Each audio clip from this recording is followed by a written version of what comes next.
Shalom Bapak Ibu Saudara-saudari yang dikasihi dan mengasihi Tuhan. Kita bersyukur kalau hari ini Tuhan boleh memberkati kita dan kita boleh ada sebagaimana kita ada. Itu semua karena berkat dan kemurahan Tuhan. Mari sebelum kita membaca dan merenungkan firman Tuhan, kita berdoa. Tuhan, terima kasih, kami bersyukur untuk kasih setia-Mu di dalam hidup kami. Kalau hari ini Tuhan kami boleh ada sebagaimana kami ada, ini semua karena berkat dan kemurahan-Mu. Sebentar kami akan membaca dan merenungkan firman-Mu. Berfirmanlah dan biarlah kami mengerti apa yang menjadi kehendak-Mu di dalam hidup kami. Kami berdoa di dalam nama Tuhan Yesus Kristus. Haleluya. Amin. Ayat bacaan firman Tuhan hari ini terambil dari kitab Imamat pasal yang ke-25 ayat 35 hingga ayatnya yang ke-55. Perikop ini berbicara tentang perlakuan terhadap orang miskin. Saya akan membacakan ayat 35. Apabila saudaramu jatuh miskin sehingga tidak sanggup bertahan di antaramu, maka engkau harus menyokong dia sebagai orang asing dan pendatang, supaya ia dapat hidup di antaramu. Amin. Demikianlah firman Tuhan, mari kita merenungkannya. Bapak Ibu Saudara yang dikasihi dan mengasihi Tuhan, mungkin hal ini bukan hal yang baru bagi kita atau sesuatu yang asing. Kenapa saya katakan demikian? Karena mungkin kita pernah melihat, menyaksikan atau bahkan mengalaminya secara langsung bagian ini. Misalnya kita punya saudara atau keluarga, ada di antara mereka misalnya kita di posisi yang dalam tanda petik ya mampu begitu ya. Biasanya kita yang mampu punya kerinduan untuk mengajak saudara-saudara, apakah itu dari daerah, dari kampung begitu ya, untuk bersama dengan kita. Dengan harapan kita yang sudah dalam tanda petik sukses, rindu saudara kita, keluarga kita juga menjadi orang-orang yang sukses dalam pengertian ya bisa mandiri, bisa hidup layak dan hidup lebih baik. Nah Bapak Ibu Saudara, ini sesuatu yang umum dan normal, dan saya baru sadar begitu ya, ada banyak orang melakukan hal itu dengan harapan yang memang luar biasa. Karena saya pikir ya itu sesuatu yang normal dan umum begitu. Tapi di balik itu ternyata ada banyak hal yang Tuhan bisa kerjakan. Apakah selalu berhasil? Tidak juga. Karena tidak semua orang juga bisa melihat hal ini sebagai sesuatu berkat dari Tuhan. Ya, ada sih memang orang yang diajak saudaranya, diajak keluarganya itu jadi berhasil. Karena mereka menyadari kalau saya tidak dibantu, kalau saya tidak dibawa, misalnya ya, mungkin saya tidak akan menjadi orang seperti saat ini. Tetapi ada juga orang-orang, saudara, keluarga sudah dibantu oleh keluarganya, tapi mereka tidak menjadi orang yang seperti yang diharapkan. Sangat mungkin terjadi. Kenapa hal itu terjadi Bapak Ibu Saudara? Salah satunya adalah ada banyak orang terkadang ya menganggap kebaikan orang itu sebagai sebuah kewajiban. Ya, mungkin kalimat ini agak tidak enak, tetapi seringkali kita menjumpai hal-hal demikian. Ketika saudara kita baik sama kita, ketika lingkungan baik sama kita, ketika kita tahu orang-orang sekitar kita baik, ada orang yang menganggap kebaikan itu sebagai sebuah kewajiban buat dirinya. Sehingga orang harus berbuat baik kepadanya. Yang akhirnya dia pun ya tidak lagi menghargai akan kebaikan itu. Nah Bapak Ibu Saudara, hari ini kita bisa belajar sesuatu yang sangat baik ya dari saudara. Ketika ada saudaranya jatuh miskin, tidak mampu, sudah tidak berdaya, saudara yang lain boleh menopangnya. Dan inilah pentingnya kita itu menjaga persaudaraan, di mana kita bisa saling membantu satu dengan yang lainnya, kita bisa saling mendukung satu dengan yang lainnya. Ini menjadi sesuatu yang sangat baik. Nah, pelajarannya apa? Yang pertama, sebagai seorang saudara yang mungkin sudah lebih sukses, lebih baik, nggak ada salahnya kita membantu saudara-saudara kita yang mungkin kehidupannya belum layak atau tidak layak. sehingga mereka nanti bisa memiliki kehidupan yang lebih layak begitu. Caranya macam-macam, bisa kita membantu mereka, bisa mendukung mereka, bisa terlibat dalam kehidupan mereka melalui dukungan misalnya. Kita bisa lakukan itu ya. Coba kita perhatikan, ada nggak saudara-saudara kita yang hari-hari ini ya mereka ada dalam kehidupan yang tidak layak. Tidak layak memang karena benar-benar mereka sudah berjuang, mereka sudah berusaha, tapi memang begitulah keadaannya.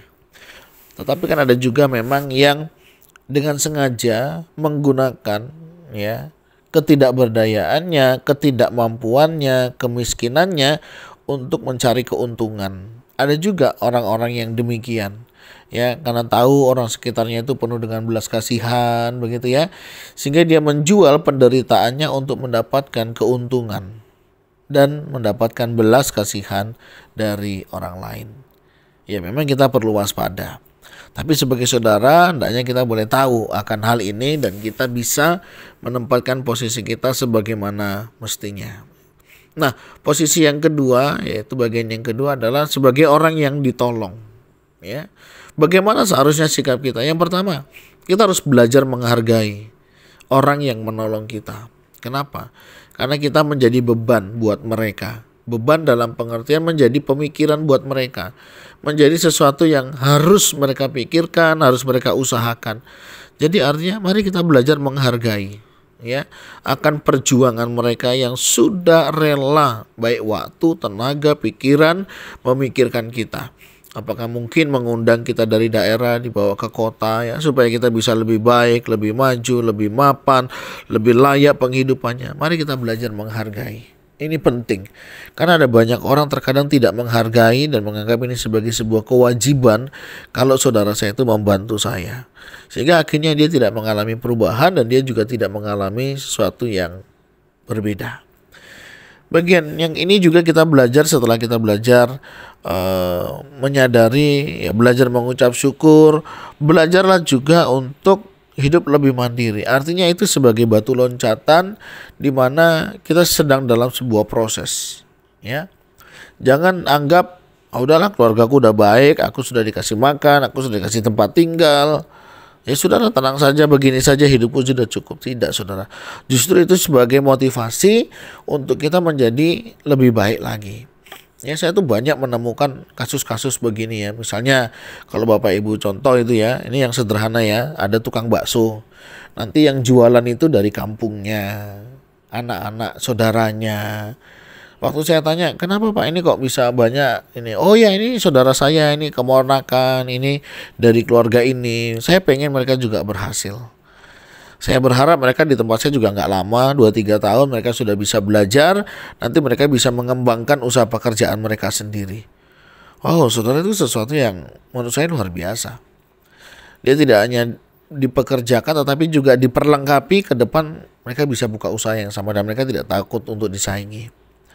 Saya juga menemukan ada beberapa keluarga ya menyekolahkan saudaranya, menyekolahkan iparnya atau saudaranya atau yang lain sebagainya dengan harapan apa? Bisa menjadi lebih baik hidupnya.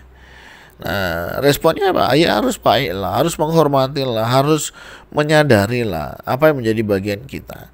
Tidak menganggap ini sebagai sebuah kewajiban mereka untuk membantu kita. Ya, jadi hati-hati. Yang pertama, tugas kita sebagai yang menolong, lakukanlah dengan tulus dan ikhlas ya, tanpa harus mengungkit-ungkit lagi nantinya. Wah, dulu kalau nggak karena saya nggak bisa lah dia seperti ini. Nggak perlu saudara.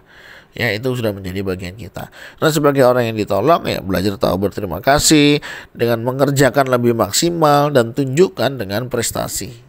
Ya, apakah itu dalam studi atau itu dalam pekerjaan, sehingga kita boleh belajar menghargai pengorbanan orang-orang yang sudah berjuang, karena mereka juga harus menyisihkan ya uang mereka, mengikat pinggang mereka supaya semuanya cukup. Ya, jadi bukan berarti orang yang menolong itu hidupnya lebih banyak uangnya, lebih banyak kemampuan, tidak juga. Kadang mereka harus menyisihkan demi menolong dan membantu kita yang perlu ditolong ya. Jadi mari kita belajar memposisikan posisi kita masing-masing sehingga posisi kita itu nanti akan menolong kita ya, untuk kita bisa memahami perjuangan orang-orang ya, yang ada di sekitar kita untuk membuat kita menjadi orang-orang yang sukses, membuat orang-orang kita menjadi orang-orang yang berhasil ya. Dan tentunya Hendaknya kita sadari ada banyak pengorbanan yang sudah saudara-saudara kita lakukan. Mari belajar menghargai apa yang sudah Tuhan percayakan dan jangan pernah menganggap kebaikan orang sebagai sebuah kewajiban. Tuhan, terima kasih. Kami bersyukur hari ini Tuhan sudah memberkati kami. Kami juga boleh ada sebagaimana kami ada. Ini semua karena berkat dan kemurahan Tuhan.